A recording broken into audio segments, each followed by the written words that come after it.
Querido Kenneth Smith, qué gusto en saludarte. Siempre hay un buen pretexto para saludarte. ¿Cómo estás? Muy bien, Dani, me da muchísimo gusto saludarte. Kenneth, tú estuviste en la negociación del Tratado de Libre Comercio, en la primera parte del TEMEC. A 2 años de distancia de que entró en vigor este último, ¿qué hay que festejar? ¿Qué hay que reclamar? Sí, mira, sin lugar a dudas, a mí me parece que los primeros 2 años del TEMEC han demostrado que para lo que fue creado el tratado, es decir, la modernización del Telecan, el tratado está funcionando. Es decir, tenemos cifras positivas a pesar de la pandemia, a pesar de la desaceleración económica. En materia comercial, casi 700 mil millones de dólares de comercio con Estados Unidos. Nos consolidamos como principal socio comercial. También con Canadá sigue creciendo el comercio, más de 40 mil millones. Y sí, estamos recibiendo menos inversión extranjera que en el sexenio anterior, donde el promedio, que al final del sexenio era de como 35 mil millones de inversión extranjera directa al año, y ahorita estamos entre 25 y 26. Entonces, el balance es positivo. Obviamente hay políticas públicas a nivel doméstico que van en contra de promover la competitividad. Hemos platicado anteriormente de los problemas en el sector energético. Hay Mira, evitantes, digamos, ayer dentro José del Medina TEMEC. Mora, el presidente de Coparmex, decía que de lo bueno que tiene el TEMEC es que les dio herramientas para defenderse de los cambios que se querían hacer en el sector energético a por lo menos 17 empresas de los Estados Unidos.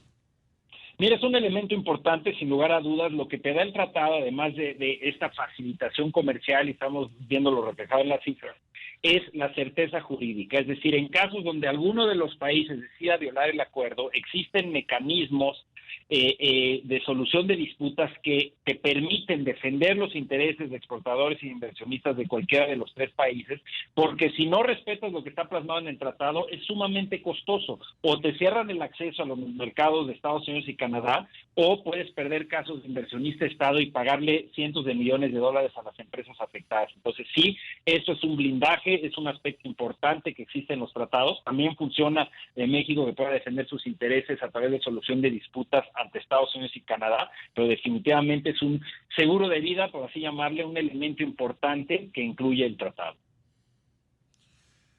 Entonces, ¿cuál es tu balance? Dice la secretaria de Economía, Tatiana Cloutier, que es un balance positivo. Yo no estaría tan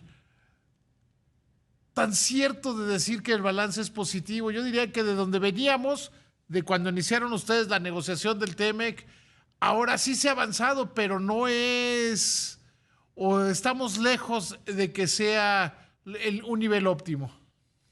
Sí, por supuesto. Digo, hay mucho que hacer para aprovecharlo al máximo.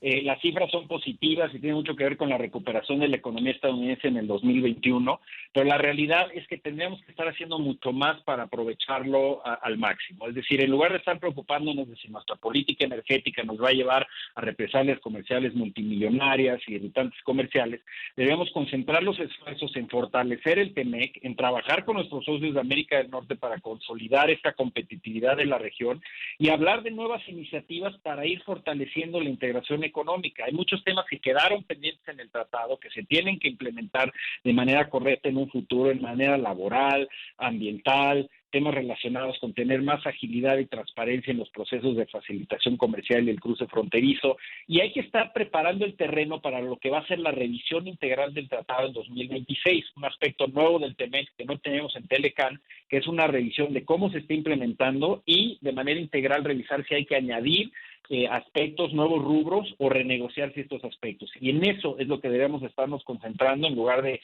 regresar en ciertos rubros como agro y energía a medidas proteccionistas o ideológicas y estar preparando el terreno para este fortalecimiento de la competitividad. Entonces, definitivamente queda mucha tarea pendiente y depende de lo que hagan cada país a nivel doméstico, ¿no? En términos de sus políticas públicas.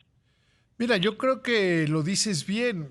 Estamos recibiendo inversión extranjera en 10 mil millones de dólares menos en promedio anual y eso nos debería tener preocupados y no alcanza, ¿o sí? Te pregunto, el COVID y la dislocación de las cadenas productivas en el mundo. No, mira, definitivamente lo que estamos viendo es que justamente porque hay una situación económica a nivel internacional muy difícil, incremento en los precios de los energéticos y de los commodities agrícolas por el conflicto entre Rusia y Ucrania, incremento en la inflación, ese es el momento justamente para consolidar lo que tenemos a nivel de América del Norte, seguir abriendo nuestra economía, profundizar aquellas reformas estructurales a las cuales parece tenerle miedo el gobierno actual, porque es la única manera que vamos de verdad a salir de la crisis económica. Y hay que pensar que ya antes de la crisis del COVID ya teníamos un año de recesión en México, o sea, ya traíamos un decrecimiento económico en el 2019 que obviamente se En exacerbó ese de una manera sentido, muy yo creo que el importante. COVID tapó, tapó un problema que ya teníamos.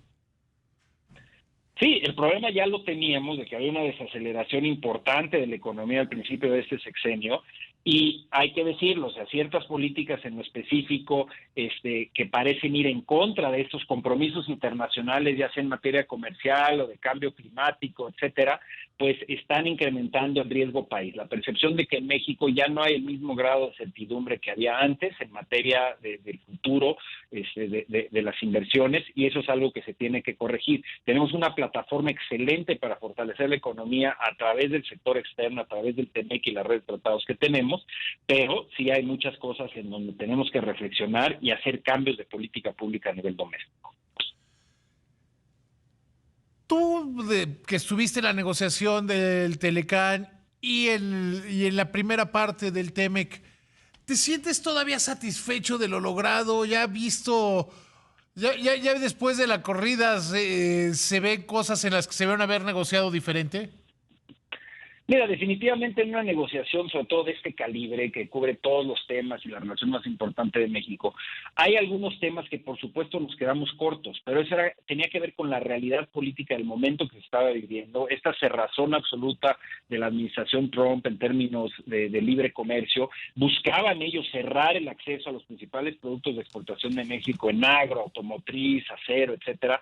Logramos preservar el libre comercio y modernizar el tratado. Por supuesto, ningún país obtiene el 100% de lo que quiere, si no, no sería una negociación. Entonces yo te puedo decir que con miras a lo que se puede mejorar en un futuro, hay temas, por ejemplo, de entrada temporal de profesionistas, donde no quiso avanzar Estados Unidos, temas de equidad de género, que también ya es muy importante en los demás tratados, todo el tema de cambio climático y la relación que eso tiene con reducir la huella de carbono de los procesos de manufactura, todo eso se puede mejorar. Y es por ello que la revisión que va a haber en 2026 es muy importante, deberíamos estarnos concentrando en eso y no en los pleitos, digamos, en estos irritantes comerciales, grandes nubarrones que estamos viendo con nuestro socio comercial de Estados Unidos. Pero por supuesto que se puede mejorar el tratado, pero yo creo que es un tratado que moderniza el Telecán y que ha demostrado ser una pieza esencial para el desarrollo de nuestra economía. Fíjate que hoy durante todo el programa ha sido volver sobre esto. Participé en el foro este que hizo el periódico Excelsior, patrocinado por Kio Networks, en el cual decíamos, pues hablar del metaverso, de la tecnología, pero que de repente nos detenemos en discusiones de la maqueta o de la siguiente elección. Platicaba con José Abugaber, el presidente de Concamín, y hablaba del tren transísmico que es una promesa desde tiempos de Benito Juárez. Y parece que no estamos viendo lo que viene enfrente con la revisión del TEMEC, ¿no? Parecería que tenemos esa visión de estar atendiendo los asuntos cuando se vuelven problemáticos o urgentes. Sí, sin lugar a dudas. Yo creo que lo que podemos hacer ahora, y eso se puede hacer dentro de las instituciones del TEMEC, la Comisión de Libre Comercio, donde se reúnen los ministros anualmente, es justamente para repasar cómo se está implementando el acuerdo y qué se puede mejorar y cómo resolver estos irritantes. También hay mecanismos de cooperación que van en paralelo al tratado, el diálogo económico de alto nivel, la cumbre de líderes, y ahí estamos escuchando los mensajes correctos, es decir, una agenda verde, ese desarrollo sustentable a largo plazo, una política energética que garantice esta transición hacia las energías limpias, pero eso se tiene que traducir en acciones concretas en cada uno de los países. Si nos hemos concentrado en hablar de México y algunas de las políticas públicas que van en contra de este, digamos, espíritu de lo que se necesita hacia el futuro, pero también en Estados Unidos se habla de fortalecer las cadenas de valor en la región, pero al mismo tiempo se habla de perseguir una agenda de Buy American, que favorezca la producción únicamente en Estados Unidos. Entonces, ahí es donde hay ciertas incongruencias, no solo en México, también en Estados Unidos, y en el sector agro de Canadá también hay problemas de proteccionismo, y no podemos caer en la tentación de irnos por el camino proteccionista, que es lo que sucede cuando hay crisis económicas a nivel mundial, sino que tenemos de verdad que empezar a ver a Norteamérica como una región única que trabajando juntos pueda competir con las demás regiones del mundo. Y esto es no nomás reaccionar a las emergencias, como dices tú, sino ir planeando desde ahorita qué queremos, dónde queremos que Norteamérica esté en el 2024, cuando haya cambios de presidencia aquí en Estados Unidos, pero más adelante, los próximos 10, 15 años, incorporar tecnología, innovación, vehículos eléctricos, digamos, y los sectores del futuro, sobre todo la economía digital. Hacia allá deberían ir los esfuerzos. ¿Ya se acabó la época de los tratados de libre comercio, el multilateralismo, o solo estamos viendo un bache en esa historia? Mira, yo creo que no, yo creo que es un reordenamiento, digamos, de las fuerzas tanto a nivel geopolítico como en la parte económica. La reunión de la OMC, sí, hubo mucho ruido al respecto, pero la realidad es que se esperaba un gran fracaso y no lo fue. Lograron, digamos, en un espíritu de sobrevivencia, la OMC logró llegar a ciertos acuerdos, digamos, no tan profundos como deberían haber sido, pero ya habíamos tenido varios fracasos dentro de la ronda de Doha para tratar de sacar adelante la modernización del sistema comercial multilateral. Yo creo que lo que sucedió en la 12ª reunión ministerial fue una bocanada de aire fresco a la organización. Se puede construir desde ahí para ir trabajando en temas fundamentales como economía digital, reducción de la huella de carbono, los temas del futuro. Entonces yo creo que los tratados tienen futuro, pero lo que se ha demostrado, por supuesto, es que no es suficiente tener una política comercial activa. México tiene 14 tratados con 50 países, son herramientas sumamente útiles, pero en ese sentido tienes que tener también lo que he mencionado anteriormente, las políticas públicas domésticas y regionales para de verdad poder ser más competitivo. Yo creo que no puedes separar todo el trabajo que tienes que hacer a nivel doméstico de las ventajas que tiene la liberalización comercial. Están unidas de una manera intrínseca. Te agradezco, de verdad te agradezco mucho, Kenneth, que me hayas tomado la llamada. Te mando un abrazo, que te vaya muy bien.